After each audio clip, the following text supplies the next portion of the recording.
All right. So let's talk about another thing, and that would be what should What? Uber and Lyft actually learn from Waymo? Well, first of I all, like this idea. I love this idea.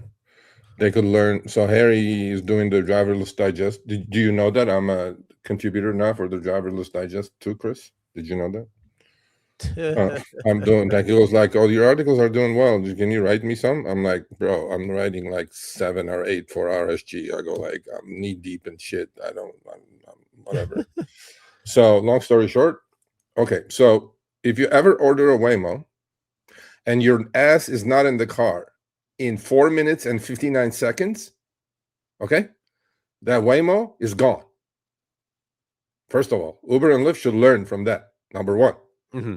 No 10-minute wait time, first 2 minutes on the house, 7 more minutes, and then we wait and we don't have a potentially 10-minute wait time. You know what I'm saying? Okay. So that's one. And they will charge you the $4.99.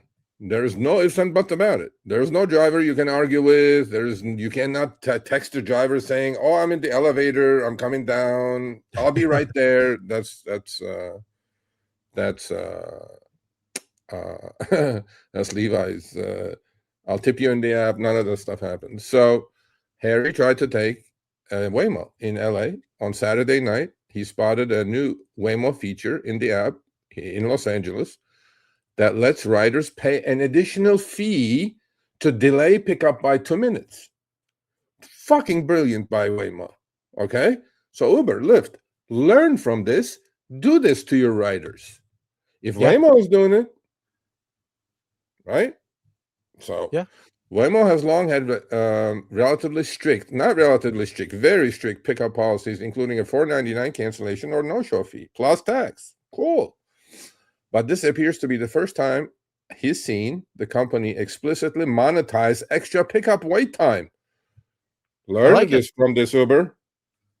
This is great. Yeah. Not give extra time. Oh, you can now have 10 minutes of wait time. No. Yeah, absolutely. So the feature appears as the pickup countdown clock was close to expiring and I was about to be charged the cancellation fee. At first glance, this may seem like user interface update, but it's not. As Waymo scales to hundreds of thousands of weekly rides and expands into new cities, fleet utilization becomes increasingly important. Utilization meaning driver utilization becomes increasingly important because in this case, Waymo owns the cars. Uber does not own the cars. That's why they waste your time up to 10 minutes to wait on X trips. Okay. So the fare for this trip was $34.45 to go 7.64 miles in 18 minutes, or about $1.91 a minute. By comparison, the snooze fee worked out to $1.25 per minute for additional wait time without Waymo putting extra miles on the vehicle. Brilliant. I think this is I brilliant. like And it. I love this. And so but then Harry, as a rideshare driver that we all are, figured out the hacks and put the hacks in there. Who wrote this crappy ass article? Harry did. Text to delay. Come on. Harry did. Now, of course, if you want to save the 250 altogether, you got to feel options. The tried and true method of moving your pickup location around before the vehicle arrives still works. And on Saturday night, I also noticed that you can use the pull ahead feature once the vehicle has arrived to give you a few extra seconds. And then, of course, if you're really in a pinch, just open the trunk and the Waymo has to wait for you. Or better yet, Harry, order the fucking ride when you are ready to take it. But this is Just like not the every part. other passenger out there. Order the Or ride when you are ready to take it. yeah, or open the door, leave the door open. All right, and then they have to call a Then DoorDasher they got to to call come close the door. DoorDash. So a lot of people will be making money that way. But this is a great idea by Waymo. They're trying to I, increase the utilization on the cars. Uber, Lyft, you should learn from this. I Do the same honestly thing. appreciate that too, because the moral of the story is if you are not out in 5 minutes and you have that cancellation fee, there's no way you can get around it. Uber and Lyft gave way too much leniency on that. And it just is, even worse because now it's, oh, well, we don't have to charge you, so we're going to take the cancellation fee back, blah, blah, blah.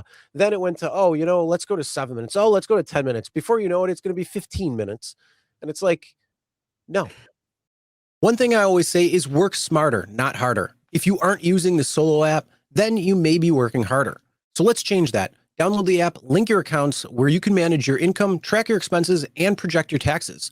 Not only that, but you can plan by optimizing your time, make more, and even guarantee your daily pay with guaranteed earnings. Download Solo and begin to work smarter, not harder today. Link is in the description. All right, let's get back to it. Explain this to me, okay? This is a pet peeve of mine. When a rider is late and you see the clock, right, gone, now you're getting paid for wait time, right?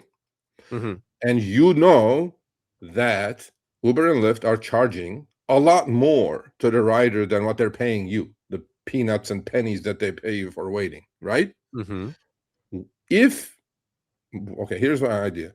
What if they passed on, first of all, why is Uber and Lyft taking a cut off your time, your wait time? You're the one waiting. They're not doing shit. It's your car. You're the one waiting. They shouldn't take anything. They should pass on all the wait time fee to you, to the driver, which we are going to discuss with Lyft on the 10th of June. Shouldn't they? Why is Lyft and Uber making money on wait time? They shouldn't be making anything. That's all the driver, because now it's the time and the utilization that you need to wait for.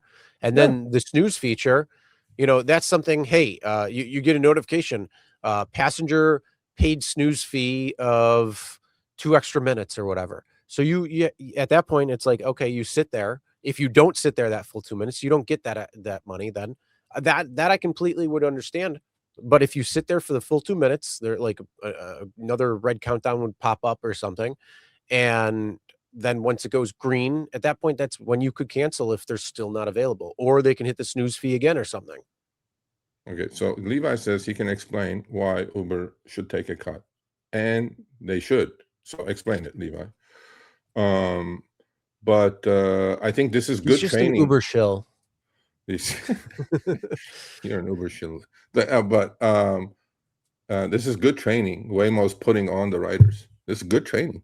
Like, if you're going to be late, we're going to charge you some more, but you can push the snooze. And because my wheels are not turning with your ass in the car, so I need to pay for this car somehow. Yeah. And I'm monetizing that dead time. Brilliant, Waymo. So Uber, learn from this. Tell your giddy uppers, the people who go, I'm in the elevator, and then the phone will die, of course. They're not in the elevator. They're still in the toilet doing their makeup or whatever. Or I'll be right down. I'll be right out. Never works. Okay, never works. So, yeah, anyway.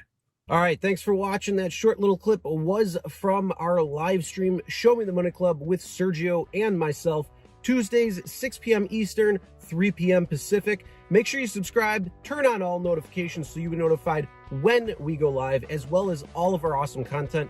Make sure to check out this video right here, which will take you to the entire live stream, or check out this video right there. All right, drive smart, everyone.